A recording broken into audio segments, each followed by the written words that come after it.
வணக்கம் தமிழ் மக்களே, இன்னையோட சினிமா அப்டேட்களை பார்க்கலாம் வாங்க.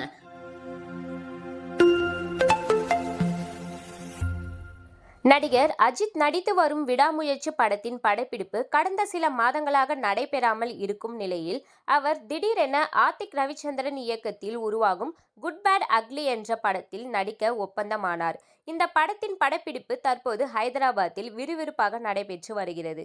விடாமுயற்சி படத்தின் அடுத்த கட்ட படப்பிடிப்பு ஜூன் இறுதியில் நடைபெறும் என்றும் இந்த ஆண்டுக்குள் இந்த படத்தை வெளியிட படக்குழுவினர் திட்டமிட்டுள்ளதாகவும் கூறப்படுகிறது.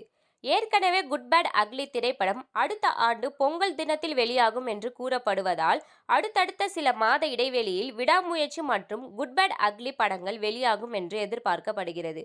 இதற்கிடையில் சில தினங்களுக்கு முன்பு குட் பேட் அக்லி திரைப்படத்தின் முதல் போஸ்டர் வெளியாகி வைரலானது. இந்த ஒரே ஒரு போஸ்டர் படத்தின் வியாபாரத்தை வேறொரு பரிமாணத்திற்கு எடுத்து சென்றுள்ளது என்றே கூறலாம். காரணம், இந்த திரைப்படத்தின் டிஜிட்டல் உரிமத்தை தற்போது நெட்ஃபிளிக்ஸ் நிறுவனம் வாங்கியுள்ளது. அதுவும் அஜித் அவர்களுடைய திரை வரலாற்றில் இதுவரை இல்லாத அளவிற்கு சுமார் 95 கோடி ரூபாய்க்கு டிஜிட்டல் உரிமம் விற்பனையாகியுள்ளது. இதையடுத்து அஜித்தின் அடுத்த படத்தை இயக்கும் இயக்குனர் பட்டியலில் மோகன் ராஜா இணைந்துள்ளதாகவும் அவர் அஜித்தின் 64வது படத்தை இயக்க அதிக வாய்ப்பு இருப்பதாகவும் கூறப்படுகிறது.